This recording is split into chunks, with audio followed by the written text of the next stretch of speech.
안녕하십니까, 박성호입니다. 인구 1100만의 대도시 후베이성 우한의 거리는 봉쇄령이 내려진 이후 텅텅 비었습니다.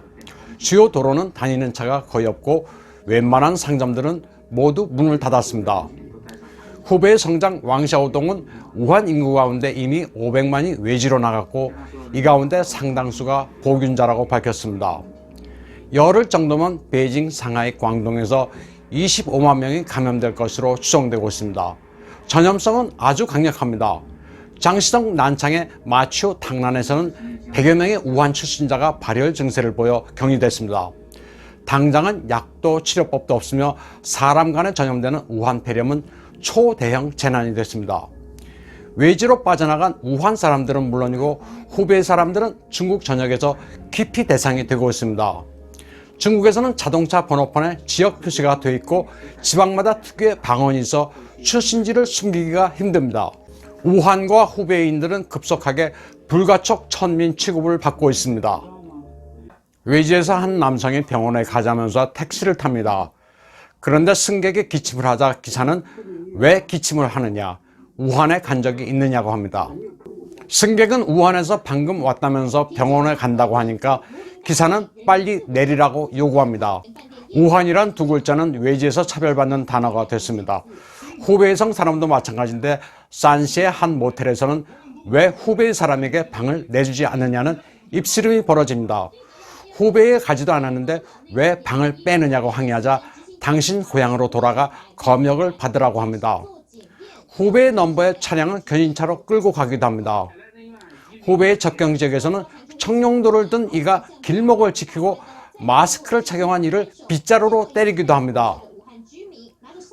또 관이 아니라 민간의 주민들이 포크레인으로 흙을 파서 길에 장애물을 만듭니다. 베이징의 분위기는 아주 흉흉합니다. 시가 봉쇄되면 오도 가도 못한다는 걱정에 외지에서 서둘러 돌아오는 사람들이 많습니다. 베이징의 한 택시기사는 방호복에 고글을 착용할 정도로 폐렴 공포를 느끼고 있습니다. 스스로 몸조심을 해서 가장으로서 가족들에게 책임을 다하기 위해 비상식이라 완전 무장을 했다고 말합니다. 베이징 인민대회당 맞은편의 거리도 텅텅 비었습니다. 열차에서는 방금 우한에서 왔다고 쓴 종이를 내보이는 남성을 모든 사람들이 피합니다. 이 남성은 빈자리를 확보하고는 종이를 가방에 집어넣습니다. 산동의 한 작은 마을에서는 방호복을 입고 오토바이 편으로 들어온 이를 나무 몽둥이로 위협하며 쫓아냅니다. 광동성 산타우에서는 도시가 봉쇄된다는 이야기를 듣고 달려온 주부들이 시장에서 서로 다퉈 쌀을 퍼담는 광경이 연출됐습니다. 시진핑을 대신해 리커창 총리가 우한을 시찰했습니다. 리커창은 의료진들에게 주먹을 들고 함께 짜여우를 외치자고 독려합니다. 그리고 각지에서 의료진 지원이 있을 거라고 다독입니다.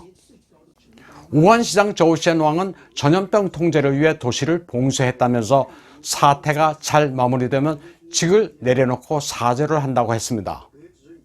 그러나 우한인들의 분노는 가라앉지 않고 있습니다. 이 청년은 누가 우리 우한인과 중국 인민을 구원하냐고 외칩니다. 이 청년은 봉쇄된 도시에서 답답한 나날을 보내기 위해 딸기의 씨를 빼서 셌더니 267개였다고 합니다. 우한 누님이라는 이 여성도 분노했습니다. 2020년이면 소강사회, 즉 어느 정도 풍요로워지는 사회가 된다고 했는데 지금이 무슨 소강사회냐? 지금 우리가 처한 상황은 뭐냐? 너희들은 사람이냐 마귀냐? 너희들은 무슨 짓을 하고 있느냐? 우리 국민들이 이렇게 어려운데 너희들은 뭐하냐? 너희들은 가라. 권좌에서 내려오라. 너희들이 내려오면 국민들이 잘 산다. 너희들처럼 부패한 정부를 원하지 않는다. 너희들은 마귀다. 지금 무슨 짓을 하는지 알기나 하느냐고 울부짖었습니다. 중국의 네티즌들은 바이러스의 진원지로 의심받고 있는 화난 해산물시장의 사장과 그 배경을 알아냈습니다. 시장의 사장 위태는 화난 부동산 그룹의 대표로 남편은 관리였습니다. 그에 붙인 위주성은 별명이 따거, 즉 큰 형님으로 현재 50개의 회사를 가지고 있으며 그의 전 부인 짜오홍은 우한의 12대 인민대표였던 것으로 밝혀졌습니다. 그녀는 사진을 유난히 좋아했으며 7년 동안 화난 해산물상을 관리해온 것으로 드러났습니다. 화난 해산물상은 뱀과 박쥐, 천상갑 같은 야생동물도 식재료로 다루고 있습니다. 이런 야생동물이 병을 키웠다는 말이 돌면서 혀끝에서 만나는 중국이 아니라 혀끝으로 만나는 전염병이란 말이 화두가 되고 있습니다. 오늘 방송은 여기까지입니다.